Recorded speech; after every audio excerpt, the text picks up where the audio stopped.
ہمارے بچوں کی تربیت کے بارے میں لیکچر چل رہے ہیں. پچھلے لیکچرز یوٹیوب میں آپ کو میرے مل جائیں گے. آگے پڑھتے ہیں. بعض بچے والدین کے زندہ ہوتے ہوئے بھی یتیم ہوتے ہیں. یہ کون سے بچے ہوتے ہیں؟ یہ ان کی شفقت اور توجہ سے محروم ہوتے ہیں. اگرچہ ان کے پاس نوکر چاکر ہوتے ہیں، اسکول لانے لے جانے کے لیے ڈرائیور ہوتا ہے، ان کے پاس گاڑیاں اور ہر چیز آرڈر کر کے وہ گھر منگوا لیتے ہیں، ہر طرح کی ان کے پاس سہولتیں ہوتی ہیں، لیکن پھر بھی یتیموں کی سی زندگی گزارتے ہیں. کیونکہ آج کل زیادہ تر والدین زندگی کی مصروفیات اور تجارت اور کاروبار میں اس قدر محو ہیں کہ وہ اولاد کی تربیت کی جانب توجہ نہیں دے سکتے، اور تربیت سے محروم اولاد برے اخلاق میں مبتلا ہو جاتی ہے. اولاد کو دیا جانے والا جو سب سے بہترین توجہ یا بہترین انعام ہے یا بہترین قربانی ہے وہ وقت ہے. اس سے آج کے بچے محروم ہو چکے ہیں. وہ غلط افکار اور خیالات باہر سے ذہنوں میں لے کر آتے ہیں، اور اس کے ساتھ ساتھ وہ دین سے بھی دور ہو جاتے ہیں، کیونکہ ہمیں وقت نہیں کہ ہم انہیں بٹھا کے بتا سکیں کہ اچھا کیا ہے اور برا کیا ہے، اور ہم والدین کے پاس وقت نہیں کہ ہم انہیں بتا سکیں کہ بڑا کون ہے اور چھوٹا کون ہے، احترام کیا ہے، قربانی کیا ہے، کیونکہ انہوں نے ہمیں نہ قربانی دیتے دیکھا اور نہ ہی کسی کو احترام کرتے دیکھا. ہم جو کہتے ہیں وہ بچے نہیں کرتے، ہم جو کرتے ہیں وہ بچے ہمیشہ کرتے ہیں. ہم انہیں وقت نہیں دیتے تو کل وہ بھی ہمیں وقت نہیں دیں گے، اور اس وقت وہ بھی ہمارے لیے ہو سکتا ہے دنیا کی سہولتیں ہمیں دے دیں، لیکن وہ ہمارے پاس بیٹھ نہیں سکیں گے. اور پھر بڑا دل چاہتا ہے بڑی ایج میں کہ بچے یا پوتے پوتیاں ہمارے ارد گرد ہوں اور ہم انہیں دیکھ کے خوش ہوں، اور ہماری زندگی کا یہ آخری عمر کا سفر آسان ہو جائے. خوش نصیب ہوتے ہیں ایسے والدین جب وہ بڑھاپے کی عمر میں ان کے بیٹے بہویں پوتے پوتیاں ان کی خدمت کے لیے ہر وقت تیار رہتی ہیں. لیکن یہاں ان والدین کی بات ہو رہی ہے کہ جو اس قدر مصروف ہیں، کیونکہ آج کل خواتین بھی جاب پہ زیادہ توجہ دیتی ہیں تاکہ ہم بچوں کو بہتر سکولنگ اور بہتر لائف دے سکیں، زندگی گزارنے کی سہولتیں دے سکیں. لیکن وہ یہ بھول جاتے ہیں کہ اس کم عمری میں بچوں کو ان چیزوں سے زیادہ ماں باپ کی شفقت، ماں باپ کی محبت کی ضرورت ہوتی ہے، اور ماں باپ کی توجہ اور ماں باپ کے وقت کی ضرورت ہوتی ہے. تو کہنے کا مدعا یہ ہے کہ جب یہ بچے بڑے ہوتے ہیں تو والدین کے لیے فکر اور پریشانی کا باعث بنتے ہیں، اور والدین اپنی کوتاہی تسلیم کرنے کے بجائے یہ ذمہ تعلیم گاہوں پہ اور معاشرے پہ ڈالنے لگتے ہیں. وہ یہ بھول جاتے ہیں کہ ہم نے اپنی ذمہ داریوں میں کوتاہی کی، اور وہ واحد ذمہ داری تھی جو تھی بچوں کو وقت دینے کی، توجہ دینے کی، اور اس وقت اس کو سمجھانے کی. یہ احساس نہیں کرتے کہ فی الواقعہ تربیت کی پہلی ذمہ داری ان کی تھی. اب جو شخص فکر معاش کے لیے گھر سے نکلے گا اور رات کو گھر واپس آئے گا، یا دوپہر کو چند لمحوں کے لیے آ کے 2-4 لقمے کھا کے پھر روانہ ہو جائے گا، وہ اولاد کو کیا وقت دے سکے گا، ان کی کیسے تربیت کر سکے گا، کیونکہ اس کا سارا وقت تو کاروبار اور پیسہ بنانے میں صرف ہوتا ہے. ہو سکتا ہے وہ دولت کمانے میں کامیاب انسان بن جائے، لیکن اولاد کو اس نے کھو دیا. شوقی نے کیا خوب کہا ہے، یتیم وہ نہیں جس کے والدین غم حیات سے رہائی پا کر اسے اپنے پیچھے خستہ حال چھوڑ گئے، بلکہ یتیم وہ ہے جس کی ماں اپنے آپ میں مگن ہو اور باپ کو اپنے ہی کاموں سے فرصت نہ ہو. تو یہ جو بات آپ کے گوشہ گزار کرنی تھی وہ ہے اصل چیز کہ آپ ٹائم ٹیبل بنائیں. اگر تو میں یہ کہوں کہ مائیں جاب نہ کریں تو بہت سی خواتین مجھ سے اختلاف کرنے لگ جائیں گی، لیکن کیا یہ جاب نہیں ہے بچوں کی تربیت؟ ہمارے کتنے جاننے والوں نے کہا کہ ہم بیوی سے کہا کہ ہم آپ کو کتنا مل سکتا ہے، 25 30 35 ہم آپ کو دیتے ہیں، آپ گھر میں اپنے بچوں کو پڑھائیں، اپنے بچوں کا خیال رکھیں۔ لیکن اصل تو یہ ہے نا کہ ہمیں تو شانہ بشانہ چلنا ہے اور گھر سے باہر نکلنا ہے۔ چلیں ہم اس موضوع کو بھی نہیں چھیڑتے، اصل موضوع ہے کہ ٹائم ٹیبل بنائیں اور آپ ایسا وقت رکھیں جس میں آپ بچے کے پاس بیٹھیں، چاہے وہ رات کی چند گھڑیاں ہو، چاہے وہ اسکول جانے سے پہلے کا کچھ ٹائم ہو، کوئی ایسا وقت ضرور ہو جس میں بچے کی بات توجہ سے سنیں، بچے کی پرابلم سنیں۔ معصوم سے ان کی پرابلم ہوتی ہے جو ان کے لیے زندگی موت کا مسئلہ بنا ہوتی ہے، ان کی فیلنگ سنیں، وہ کیا چاہتے ہیں، وہ کیا کہتے ہیں، ان کے ساتھ اسکول میں کیا ہو رہا ہے۔ ہم انہیں چپ کروا دیتے ہیں، ان کی بات کو اہمیت نہیں دیتے، جس وجہ سے ہمارے بچے باہر سے بھی بہت کچھ سیکھ کے آتے ہیں۔ تو کسی کو بھی دنیا میں جو دینے والا بہترین تحفہ ہے نا وہ وقت ہے۔ آپ ٹی سی ایس کر کے تحفے بھجوا سکتے ہیں، وہ کھولے گا، دیکھے گا اور ساتھ ہی افسردہ ہو جائے گا، آپ کی یاد آئے گی نا اس کو۔ اسی طرح سب چیزیں اپنی جگہ، لیکن ماں باپ سے بڑھ کے بچوں کے لیے کوئی چیز نہیں ہوتی۔ اس لیے آپ نے دیکھنا ہے کہ وہ کون سا وقت ہو جس میں آپ دونوں اپنے بچوں کے پاس بیٹھیں، ان سے کھیلیں کودیں، ڈسکس کریں اور پھر اس کھیل میں ان کو اچھی باتیں بھی سمجھا دیں۔ ویسے تو نیک والدین اپنی اولاد کے لیے ہمیشہ رہنما ہوتے ہیں، لیکن حقیقت یہ ہے کہ شادی سے قبل والدین پر یہ ذمہ داری زیادہ اہم ہوتی ہے۔ جوانی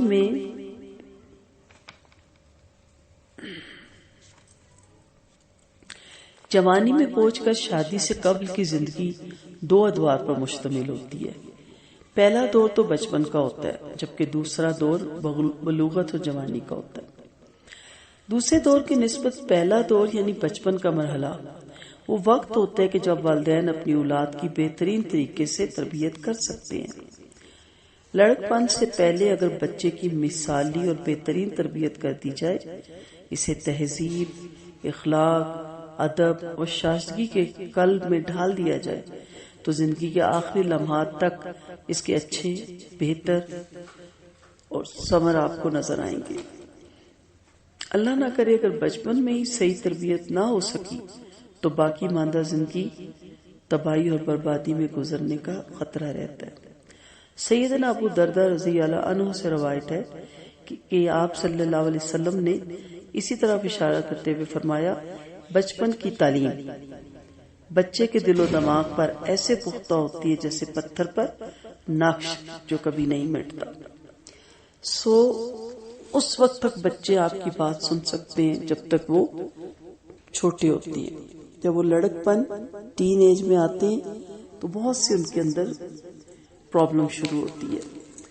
اس وقت پھر والدین ہمارے پاس آتے ہیں اور ہم سے پوچھتے ہیں کہ بتائیں ہم کیا کریں، اور جب پوچھیں تو وہی بچہ اریٹیٹ ہے، بچہ چڑچڑا پن ہے، بچہ بات نہیں سنتا، بچہ بات پہ غصہ کرتا ہے، بچہ کھانا نہیں کھاتا، یہ وہ۔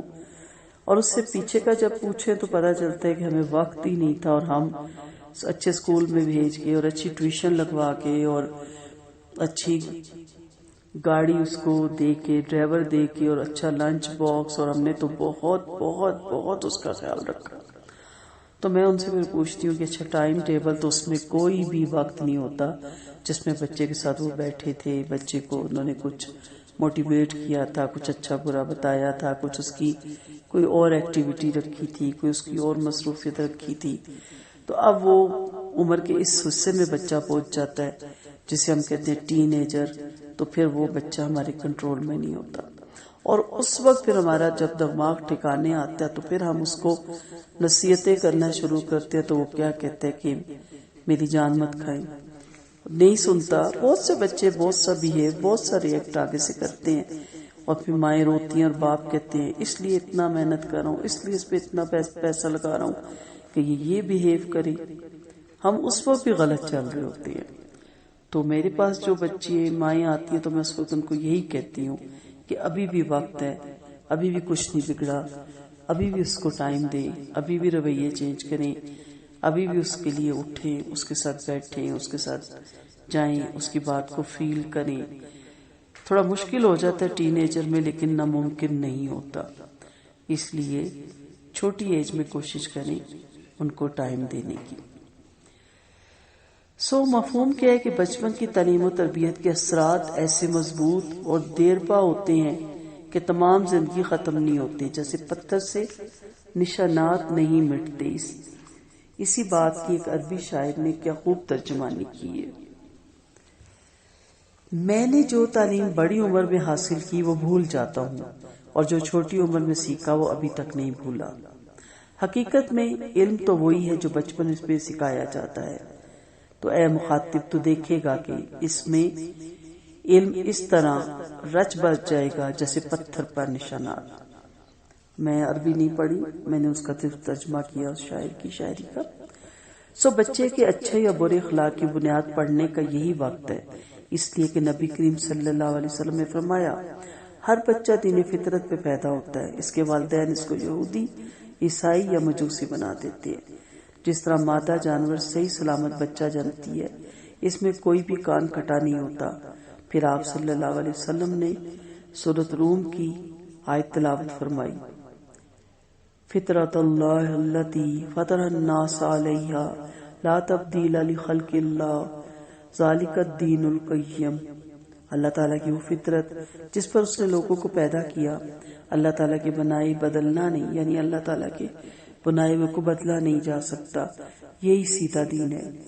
اس حدیث مبارکہ سے پتہ چلتا ہے کہ بچے تو صحیح عقیدے پہ پیدا ہوتے ہیں، مگر ان کے والدین کی تربیت ان پر جس طرح کے اثرات مرتب کرے گی، اسی طرح اس کے نتائج برآمد ہوں گے۔ تمام والدین کی خواہش ہوتی ہے کہ ان کی اولاد خوشحال ہو، ان کے پاس اعلیٰ ڈگریاں ہوں اور وہ اونچے عہدے پر فائز ہوں، عیش و آرام کا سارا ساز و سامان ان کے پاس ہو، دنیاوی اعتبار سے وہ ہر طرح کامیاب ہوں۔ اولاد کے لیے کوشش ہرگز ناپسندیدہ نہیں ہے، ہونی بھی چاہیے، کیونکہ ماں باپ سے بڑھ کے کون چاہتا ہے اپنے والدین بچوں کے لیے سب کچھ۔ لیکن اصل ناپسندیدگی کی بات یہ ہے کہ آپ دنیاوی کامیابی کو اپنا مقصود بنا لیں اور اولاد کے دین اور اخلاق سے غافل ہو جائیں۔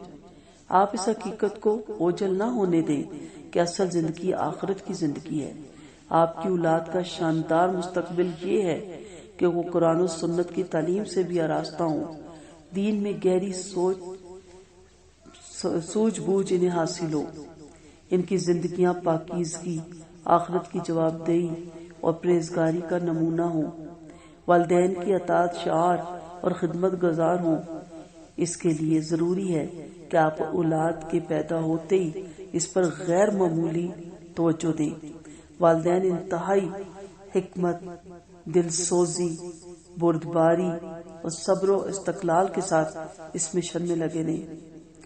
شکاگو کے مشہور ماہر تعلیم بچوں کی تعلیم و تربیت پہ لیکچر دے رہے تھے۔ لیکچر سے فارغ ہوئے تو ایک خاتون نے آ کے کہا، مجھے اپنے بچے کی تعلیم کا آغاز کب کرنا چاہیے؟ جو ماہر تعلیم تھے انہوں نے پوچھا، بچہ کب پیدا ہونے والا ہے؟ تو ماں نے کہا، پیدا ہونے والا ہے، وہ تو 5 سال کا ہو گیا۔ تو اسکالر نے جواب دی، حد ہو گئی خاتون، آپ یہاں کھڑی باتیں کر رہی ہیں، آپ پہلی 5 سال اس کے ضائع کر چکی ہیں۔ یعنی کہنے کا مدعا یہ ہے کہ بچے کے پیدا ہوتے اس کی تعلیم و تربیت کی فکر کرنی چاہیے۔ سیدنا ابن عباس رضی اللہ عنہ نے کہا، اپنے بچوں کی زبان سے سب سے پہلے لا الہ الا اللہ کہلواؤ اور موت کے وقت ان کو اسی کلمہ لا الہ الا اللہ کی تنقیل کرو۔ دراصل یہ اللہ کی وحدانیت اور محمد صلی اللہ علیہ وسلم کی رسالت کا اقرار ہے۔ ہم کہتے ہیں یہ بچہ ہے، جو میں نے پچھلے لیکچرز میں بھی کہا نا، لیکن بچہ سب کچھ سن رہا ہوتا ہے۔ اب بچے کا ہر کام کرنے سے پہلے بسم اللہ الرحمن الرحیم اونچی آواز میں کہی تاکہ اس کے کانوں سے آواز ٹکرائے۔ اس کو فیڈ کرواتے وقت، اس کو نہلاتے وقت، اس کو کپڑے پہناتے وقت، اور جیسے میں نے ان لیکچرز میں کہا کہ آپ جب بچہ اٹھے تو آپ فوراً اس کو السلام علیکم ورحمۃ اللہ وبرکاتہ اونچی آواز میں کہی اور پھر اٹھنے کی دعا اونچی آواز میں پڑھی۔ جب بچہ سوئے تو اس وقت آپ سونے کی دعا اونچی آواز میں پڑھی۔ جب وہ بچہ 2 سال کا ہوگا یا جب وہ بچہ بولنے لگے گا تو آپ دیکھیں گی کہ اس کا تلفظ ان تمام چیزوں میں بہترین ہوگا اور آپ کو یاد بھی نہیں کروانا پڑے گا اور وہ بچہ خود منہ سے الفاظ نکالے گا۔ کہ میرا اپنا ذاتی تجربہ ہے۔ لیکن ہم بچے کو دودھ پلایا، فیڈر منہ میں ڈالا، نلایا، کپڑے پہنائے، لٹا دیا اور کام لگ گیا، اور دل میں اگر پڑھ بھی لیا تو اس کو تو کوئی آواز نہیں آ رہی ہوتی نا۔ تو جب بچے بڑے ہوتے ہیں تو پھر کہا جاتا ہے جی ان کو سورۃ ناس، فلق یا اخلاص یاد کرا دے، اسکول والوں نے سننی ہے۔ جبکہ اگر آپ گھر میں یہ چیزیں باقاعدگی سے پڑھتی ہیں، صبح شام کی دعائیں بچے کو گود میں لے کے پڑھی، سورۃ فاتحہ کثرت سے پڑھی، جو بھی دم ڈالیں اونچی آواز میں اس کو ڈالیں، یقین کریں آپ کو کسی کے پاس بچہ نہیں بھیجنا پڑے گا۔ ایک روایت میں ہے کہ نبی کریم صلی اللہ علیہ وسلم کا ایک قاعدہ تھا کہ آپ صلی اللہ علیہ وسلم کے خاندان میں جب کسی بچے کی زبان کھل جاتی تو آپ صلی اللہ علیہ وسلم سورۃ فرقان کی آیت اس کو سکھاتے، الذی لہ ملک السماوات والارض ولم یتخذ ولدا ولم یکن لہ شریک فی الملک وخلق کل شیء فقدرہ تقدیرا۔ وہ اللہ جو زمین اور آسمان کی بادشاہت کا مالک ہے، جس کے ساتھ بادشاہی میں کوئی شریک نہیں، جس نے ہر چیز کو پیدا کیا پھر اس کی ایک تقدیر مقرر کی۔ سو ایک منصوبے کے تحت حکمت، سوچ اور تحمل کے ساتھ بچوں کو زندگی کا سلیقہ سکھائیے، کھانے پینے، اٹھنے بیٹھنے، سونے جاگنے کے آداب سکھائیے، پاکی اور طہارت کے آداب بتائیے۔ انشاءاللہ آپ کو ہر لیکچر میں دہرائے جائیں گے۔ میں سکھانے کا اس لیے نہیں کہہ رہی کہ آپ کو آتے ہیں، لیکن ہم نے اپنے گھروں میں اس کو اپلائی کرنا چھوڑ دیا ہے۔ ہمارے گھروں میں ساری تہذیب یہود و نصارہ کی آ گئی ہے۔ ہیلو ہائی سے لے کے شروع کرتے ہیں اور گڈ نائٹ پہ ہم ختم کر دیتے ہیں۔ سو ہم وہ سیکھیں گے چیزیں جس کی وجہ سے ہمارے گھروں میں برکتیں آئیں گی۔ سو پاکی اور طہارت کے آداب بتائیے۔ ایک مہذب اور پاکیزہ زندگی گزارنے کے لیے برابر ان کی نگرانی کرتے رہیے۔ صرف ایک بار کسی اچھی بات کی طرف توجہ کر دینا کافی نہیں ہوتا۔ بچوں کا حق ہے کہ برابر ان پہ نگاہ رکھیے اور بار بار کی غلطیوں کے باوجود اکتائیے نہیں، بلکہ صبر و تحمل اور دل سوزی کے ساتھ متوجہ کرتے رہیے اور کسی بھی غلطی کو معمولی سمجھ کے لاپرواہی نہ برتیے۔ سیدنا عمر بن ابو سلمہ رضی اللہ عنہ نبی کریم صلی اللہ علیہ وسلم کی زوجہ ام سلیم رضی اللہ عنہ کے صاحبزادے تھے اور آپ کی پرورش میں تھے۔ وہ اپنا واقعہ بیان کرتے ہیں، میں ابھی چھوٹا سا تھا اور آپ صلی اللہ علیہ وسلم کی گود میں تھا۔ کھانا کھاتے وقت میرا ہاتھ پلیٹ میں ہر طرف گھوم رہا تھا تو آپ صلی اللہ علیہ وسلم نے فرمایا، بیٹا بسم اللہ پڑھ کر دائنے ہاتھ سے کھاؤ اور اپنی طرف سے کھاؤ۔ بس اس کے بعد سے میری مستقل یہی عادت رہی۔ تو انشاءاللہ آپ کو سارے طریقے سکھائے جائیں گے، گاہ بگاہ آپ کو بتایا جائے گا، اور یہ آپ نے سیکھنے خود بھی، اور صرف سیکھنے نہیں، اسے اپنے گھروں میں اپلائی کرنا ہے اسی طریقے سے جو قرآن و سنت کے طریقے ہیں۔ یاد رکھیے اولاد کی نیک تربیت جہاں آپ کے لیے دنیا میں نیک نامی اور عزت اور رفت کا باعث اور سکون اور راحت کا ذریعہ بنے گی، وہیں مرنے کے بعد صدقہ جاریہ بھی بن جائے گی۔ یعنی آپ کے دنیا سے چلے جانے کے بعد آپ کا اکاؤنٹ کھل جائے گا اور آپ کو باقاعدگی سے نفع پہنچے گا۔ ایک تو پہلا فائدہ یہ ہوگا، اور یہ نفع اجر و ثواب کی صورت میں ہمیشہ تو آپ کو پہنچتا ہی رہے گا، لیکن دوسرا فائدہ یہ ہے کہ آخرت میں یہ اولاد کی نیک تربیت آپ کے لیے درجات میں بلندی اور نجات کا باعث بھی بنے گی انشاءاللہ۔ سیدنا ابو ہریرہ رضی اللہ عنہ بیان کرتے ہیں کہ آپ صلی اللہ علیہ وسلم کا فرمان ہے، جب انسان مر جاتا ہے تو اس کے تمام دنیاوی اعمال کا اس سے رابطہ کٹ جاتا ہے، مگر 3 چیزوں اعمال کا رابطہ اس سے منسلک رہتا ہے: صدقہ جاریہ، نمبر 1، نمبر 2 ایسا علم جس سے لوگوں کو فائدہ حاصل ہو، نمبر 3 ایسی نیک اولاد جو اس کے لیے دعائیں مغفرت کرے۔ اس حدیث سے یہ بات واضح ہوتی ہے کہ انسان مرنے کے بعد بھی بعض نیکیاں اس کی جاری رہیں گی، مثلا صدقہ جاریہ، جیسے کوئی مسجد، مدرسہ یا سڑک، کنواں وغیرہ بنوایا جائے، ہاسپٹل بھی اس میں آ سکتے ہیں، جس سے لوگوں کو فائدہ حاصل ہو۔ اللہ تعالیٰ اس میت کو اجر عطا فرماتا رہتا ہے۔ اسی طرح کوئی علم کا کتاب یا کوئی علم کی مدرسہ یا کوئی شاگردوں کی صورت میں انہیں علم سکھا دیا، جب تک لوگ ان سے فائدہ حاصل کرتے رہیں گے اس کا برابر اجر میت کو ملتا رہے گا۔ یہی کیفیت نیک اولاد کی ہے جو انسان کے لیے مرنے کے بعد بھی اجر و ثواب کا سبب بنتی ہے۔ ایک حدیث میں سیدنا ابو ہریرہ رضی اللہ عنہ فرماتے ہیں کہ آپ صلی اللہ علیہ وسلم نے فرمایا، اللہ تعالیٰ کے ہاں جب انسان کے درجات بڑھائے جاتے ہیں تو وہ کہتا ہے، اے اللہ کریم میرے درجات میں بلندی کا کیا سبب ہے؟ تو جواب ملتا ہے، تیری اولاد جو تیرے مرنے کے بعد بھی تیرے لیے استغفار کرتی ہے۔